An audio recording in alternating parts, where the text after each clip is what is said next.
Hello, everyone. Happy to bring you Michelle Bonn, CEO of Compliance Team, on the podcast. Michelle brings some great quality and compliance expertise to the discussion. We talk about outsourced manufacturing, but really the role of the product developer versus the manufacturing outsource partner, some of the considerations of choosing a manufacturing partner, and then we really dive deep into quality agreements and really good content around quality agreements and how to think of quality agreements and how it overall improves the relationship between product developer and partner.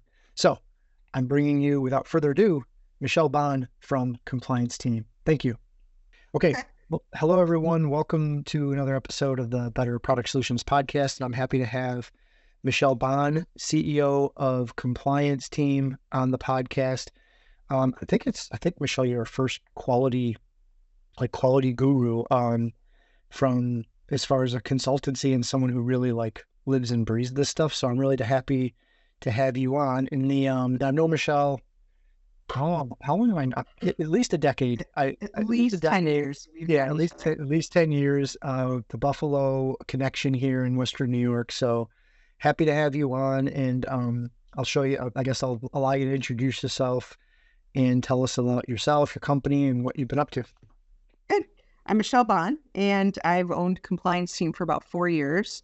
And previous to that, I owned a medical device consulting firm as well, Guideline Medical, and that morphed into Compliance Team.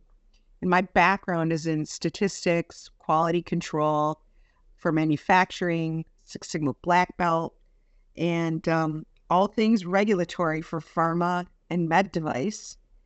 And it's a strange road. Every day is different, yet it's also the same because you're dealing with regulations that don't change very quickly. But yes, I love the complex. I love working in device, working in pharma. It's a great industry to be in. Yeah, and for those who, I mean, not everyone really knows what's happening in Western New York, but there's a big medical campus that's kind of blown up. And so I remember when I first met you, you've always been kind of orbiting, some of those, some of the activities around the medical campus. And then I think we always run into each other at MedTech, which is that New York statewide medical device consortium. I think they've rebranded. I can't remember the new name. It's Life Sciences New York now. There you go, Life Sciences Yeah. New York. So you've always kind of orbited this, either attending or speaking or whatever. So we kind of framed this to kind of talk about product developer and responsibilities in kind of outsourced manufacturing. Of course, with Tapecon being a contract manufacturing outsourcing partner with our capabilities, I thought this would be great. So kind of starting there, Michelle, in terms of best practices for, and of course the podcast is for product developers. When I explained it, it was kind of like we want the podcast to really aim towards people that are developing devices and getting them speed to market ultimately with a successful launch. So what are some of those best practices for those developers to ensure that that the design can be outsourced for outsourced manufacturing? Hmm. Well, it depends. Are they going to design or outsource the design and the manufacturing, one or the other? But if when you're designing a new medical device, you have to keep in mind regulatory hurdles. Because if you design the product in a way that's not going to meet regulatory requirements, you're already setting yourself up for trouble. When I say reg requirements, I'm talking about things like using biocompatible materials and plastics and understanding the testing requirements of a device when it's manufactured. Can it withstand those types of tests? Also, risk management. How risky is it going to be for an end user to use this product? You also have to keep in mind, is it designed in a way that it's manufacturable? Can it be scaled? Can you scale this device? And finally, is it something that physicians can use in a way that's going to make it better for their process or for the patient? So all these things come into play way before the mechanics. So you have to keep all these things in mind as you're developing it. Sometimes startup companies have the ability to do those pieces, but they don't have the ability to actually manufacture, which is more often the case than not. Yep. So new product developers that go to a manufacturer thinking that a manufacturer is going to take over everything is a complete fallacy. That's not how it works. It becomes more of a collaboration. Yep. They might want help only with the manufacturing, but then there might be a product developer that wants a manufacturer to also help with the design and and helping with choosing materials, and that would be in line with a contract design and manufacturing organization, versus if you just go to a manufacturer as a contract manufacturer, you're just going to get the manufacturing and efficiencies, but you might want the design piece. And I know that, Steve, your facility does both. If you want to give a little bit of insight as to how that the design piece has helped some of your clients, that would be helpful too. Yeah, and well, it's funny because along the spectrum, it's really kind of about risk, right? Like where you want to shift risk. I remember I was at I Yeah. can't remember what the trade show was, but there was a contract manufacturer gave a really great presentation, and it stuck in my head. But he was always like DFM, DFS, DFT, and they were talking about design Yeah. for manufacturing, design for supply chain, design for test, and these three big bucket genres that really kind of nail it home. It's like there's so many considerations, and underneath each of those umbrellas, DFM, DFS, DFT, like all these considerations and where you want to shift the risk. Obviously, if someone is going to take design responsibility and then they approach someone, like our organization, we expect them to have, product specification and a lot of things kind of already baked. And then we can really kind of, I'll say, mitigate the more of the design for manufacturability aspect of that. But if they don't, if they need issues, or if they have issues with not having the supply chain completely figured out and the material set's not there, or the testing and all this other kind of testing that needs to get figured out, then will play a larger role. So it's kind of case by case, and it really does Mhm. start. It really does start with that brand owner, product developer to make a decision to the level of scope that they're going to take Right. responsibility for and what they're not. And that's the whole nature of I guess, that outsourced relationship. Right. And when you What are they? talk about that, oh, go ahead. Oh, no, no, go ahead. When you talk about the shifting risk, another piece that comes into this early phase design for these new companies is that the designers aren't sure if the product falls into a class 1 category or a class 2. And again, that's all about risk of the product on the end patient.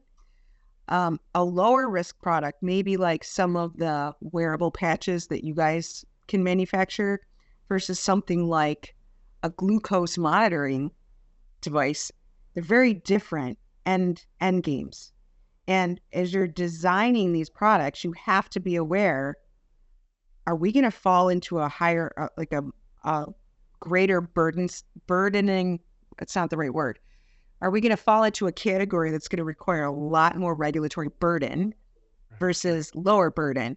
So in the design phase, these things have to be worked out before you can ever manufacture. Is it going to have electronics? Is it going to need software? Is it going to need biocompatible plastics or metal for implanting? So many factors play into the regulatory side that you almost don't know until you run into the roadblock. Yeah, and you could put a lot of time and effort can be wasted if that's not pretty crystal Right, clear up front with the strategy, right? right. Well, I guess that's like it's right the segue, because it's kind of like, well, what does that product developer need to do to prepare to kind of have that manufacturing product ready? I mean, like when it comes down to like a day in their life of like, hey, okay, I'm ready to, I'm going to partner with an outsourced manufacturer. I've made the choice that I'm not going to make it myself, so I've decided Right. to not be the manufacturer.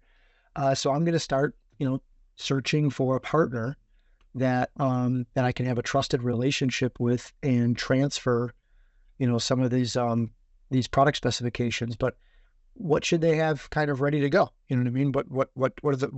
What are those things that they need to have prepared? They need to have, first and foremost, their completed design of that device. If they're going for contract manufacturing only without design help, You need to have a fully locked medical device design with all the specifications, all the material. And if you have specialized material, you have that identified in your bill of materials as well. Um, you need to understand that you need to find a manufacturer that has experience building medical devices, because that manufacturing site has special requirements from a quality system standpoint and even FDA. And then you also have to determine, are you going to own that device, or do you want to have your contract manufacturer have some responsibility and take some control over that and register the device for you? Or are you going to register your company and list the device yourself? So these are all questions that have to get answered in the early phase. You can't really answer these on the fly because your strategy is dependent on all of these pieces falling into place in under the right timeline. Yep. Yeah, and whether, I guess, we don't have to pick one particular lane. Like, are they going to just do a contract manufacturing outsource and take full design, or are they going to rely on a CDMO to do a lot of those design activities? But either way, I mean, they got to select a partner. That's For sure. so Go ahead. no, and I mean, there's so many considerations. It's like you mentioned on obviously the facility, the credentials of the manufacturer, and depending what they need, they might think that if they need a lot of design assistance, then they'd want to make sure that they outsource that to someone who has those design capabilities in-house. I can say, though, that even a CMO would have outsourced partners that potentially they could just redirect them to. I mean, case in point, like yourself, right? It's like, do I have currently on my payroll someone of your expertise? No, but a lot of times the designs coming to us are pretty well ready to go, and the product developer takes, I'd say, more responsibility in a lot of the relationships with our customer base. But if there's an earlier stage or someone who doesn't have it fully baked, there's an opportunity to just get a third party involved, get over those hurdles. And so it's not like a deal breaker, but if people want that kind of one-stop shop and have that organization actually do, all the way to filing type activities, right? Right. Some manufacturers can do all of that. They can do the product submission if it's a higher risk device and it needs a 510(k). Some manufacturers can do that, or you partner with other firms to do that. But you have to take full responsibility regardless of who's helping with design. If you own this product as a business, you are responsible for the end product. And that means you, the owner of this company and this device, you're responsible for what the manufacturer does as well. And that sort of leads into the other parameter that we'll talk about later, our quality agreements. That's going to identify a lot, but really having your design structure in place before you find your manufacturer is ideal. Doesn't always happen that way. And ideally, you do want to go to a manufacturer that has experience with either FDA registration or ISO 13485. Yep. Because those are the medical device structures that need to be followed. And the design spec developer or designer also needs to be responsible for their own quality system requirements as well. You can't dump everything on the manufacturer and expect it's going to work out. Yeah, it's like this intermingling of two quality management systems at the end of the day, right? Through that, with that partnership. In of course, at the high level, the benefits of outsourcing are things like, scaling, risk mitigation, getting to market, focusing on someone who their expertise is the manufacturing of that particular type of category of product. And you mentioned earlier, that you had to think about the patient, and that's more, that's obviously for like healthcare products within the hospital setting. But let's not forget about medical device equipment manufacturers, where in that case, our customer would be the actual medical equipment manufacturer, not necessarily the single-use disposable healthcare product that's actually Right. interfacing directly with the patient. So there's kind of two different end customers, in terms of Hmm. who there's the ultimate end user of the device, and then in some cases there's the medical device uh, manufacturing, the equipment manufacturer, that we're selling through, and then their customer is the kind of patient. Right, So right. Well, that's an interesting model too, because they may only need a portion of their medical device manufactured in your facility, and then you send it back to them and they do the final assembly. I'm presuming that's how it typically works for you. yeah, And then again, quality agreements become a very important piece to that relationship as well, because you're identifying what you're responsible for and your customers identifying what they're responsible for. yeah. And some people might be hearing this for the first time, like quality agreement, like it seems like this vague, nebulous kind of couple words put together. But what really constitutes that quality agreement? I mean, if you were going to put together like the perfect quality agreement for someone who's saying, okay, I'm going to find an outsourced partner, who takes the responsibility of generating that quality agreement usually, and kind of what are the bones of it? Um, It can happen on either side. The customer can execute or implement, and you could implement as a manufacturer. But the bones of it really identify the product that's being manufactured, materials that go into that product, the roles and responsibilities of each business. So in your case, Steve, it would be, okay, we are responsible for manufacturing this product to the exact specifications, right, that are identified in this agreement. If there's a deviation and we have to change out materials, we're required to inform the customer. Or the customer may have a note in there and say, we expect to do quality audits every 6 months on this particular process. So whenever a batch is being run, maybe on every fourth batch, we come in and audit, or we require you to do a sample. You pull samples at a certain number. You might also say, okay, the product's going to be done up to 80% or 90%, and then you're going to ship it back to us and we'll do the final assembly. Whatever that says, it defines clearly who's responsible for the end product in certain ways. And if there's something that goes wrong, how will you take care of that? If there's a defective device at the end, who takes ownership of that? And what are you doing in between with your quality system to prevent those errors? And that's where the risk management piece comes in, because you can develop a risk management report and show that to your contract manufacturer and say, this is what we expect.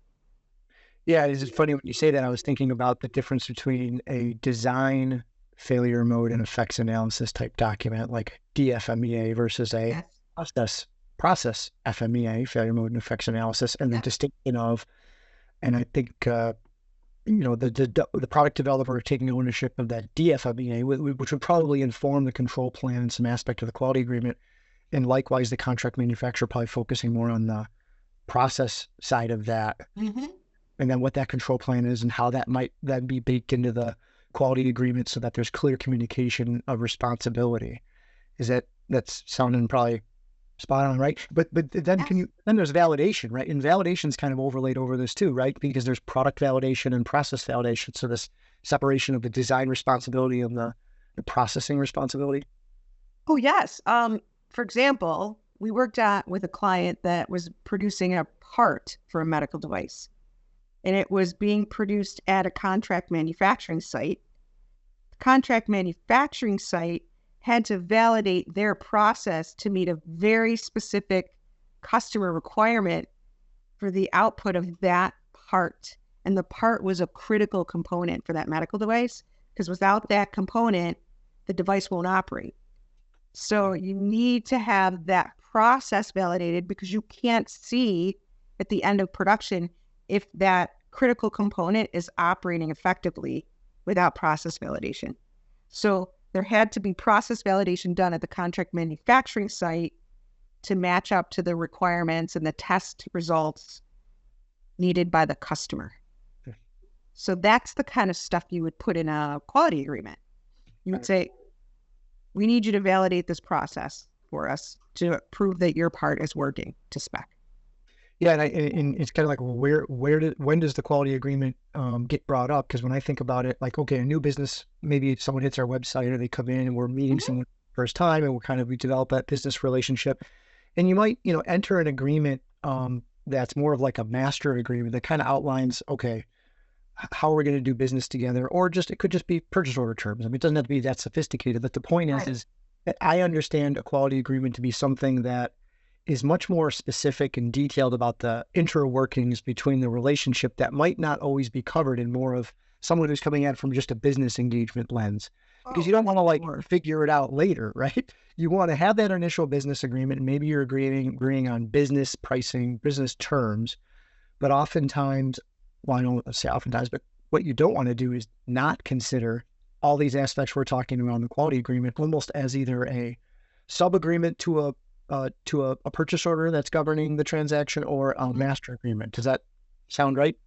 Absolutely. I would say it should be a separate agreement, because there's so many specifics about the manufacturing that would never be in the business side of the contract. Or master services agreement, we'll talk about structure, insurance requirements, payment terms, all of those things. You're not going to get information in there about what happens when step 3 in your process fails and you're dealing with a delay in manufacturing of 8 weeks. What do? Do you tell the customer immediately or not? So it's stuff like that you have to identify. Yeah, all those scenarios. And it's also, dare I say, inclusive. It's inclusive because you're now going to get next level individuals involved. The actual people working in your quality organization are now going to have an opportunity to meet, hopefully, if it's healthy, other like-minded personas at the other entity, develop a relationship, build that quality agreement out together so there's no surprises. They know who each other are, and just it tightens the relationship. It's just a win-win, just this enhancement of communication across. And then when scenarios present themselves, and they often do, it's kind of just get right to action. Right? We've already had these discussions. We kind of at least knew how we were going to handle this, and there's no kind of stopping and maybe second guessing how that relationship should be, right? I agree. And the issue with a quality agreement, you want to keep it specific, but you also want to have broadness to it, because you can't identify every possible problem that can go wrong. It's wise to have categories. You could say anything that has to do with material, lead time, quality system documentation, testing requirements, supply chain issues.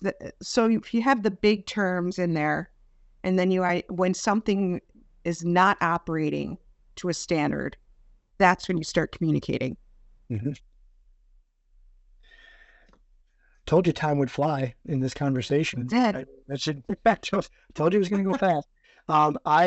That's pretty much it. I mean, I think that the audience listening to this is hopefully going to take a lot of takeaways, especially us going deeper into that quality agreement. Do you have any other kind of final parting words or thoughts that you want to share, Michelle, on kind of like the topic that maybe you felt like that we didn't cover, or that someone should maybe be considering that was kind of still hanging on? I think we covered everything, but I also think it's important for new product developers or existing product developers to understand that when they're designing these devices, it's just as important to have the intended use of the device clearly defined as you move forward through your process, because that's what's going to dictate the design of a product and how it's going to be sold on the market. Because if the intended use fits within the FDA regulatory requirements, that's the FDA process you will follow from beginning to end. So that's a critical piece to have identified in your early phase.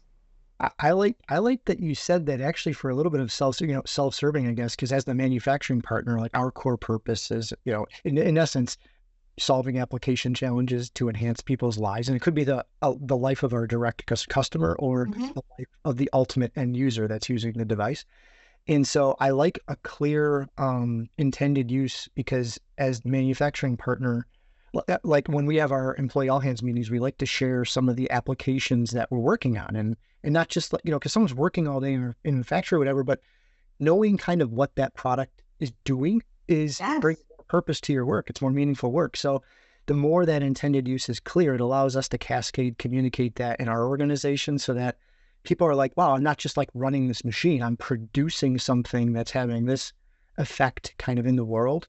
So I love that because then it allows, the more clear that is, the more I can cascade that and everyone kind of has meaningful work and they understand what they're producing, not just the process that the activity that they're performing. Right? Sure.